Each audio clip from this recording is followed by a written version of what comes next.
ايه هو الفيو بورت؟ الفيو بورت معناها اطار العرض. دي المساحة اللي بتقدر ترص فيها الالمنتس بتاعتك وتعرضهم على الشاشة. المساحة دي بتتغير على حسب نوع الديفايس والحجم بتاعه.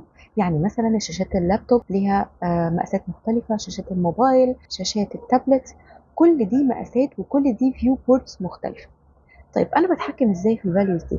بتحكم فيها عن طريق الميتا تاج اللي موجودة في ال HTML. الميتا تاج دي بيكون فيها values بتاعة الفيو بورت اللي انت بتقدر تحطها فيها. تقدر تحدد العرض والطول، تقدر تحدد السكيل كمان او الزومينج بتاع الكلام او الالمنت يبقى عامل ازاي. احنا في الغالب بنديهم values by default علشان تريسايز نفسها according للمساحة بتاعة الموبايل او التابلت او whatever اللي انا بستخدمه. لكن كمان بنتحكم في السي اس اس بتاعنا علشان يبقى ريسبونسيف، علشان يخلي العناصر دي ريسبونسيف او تقدر ان هي تفت مع اي مقاس من مقاسات السكرينز اللي انت بتفتح عليها الموقع بتاعك.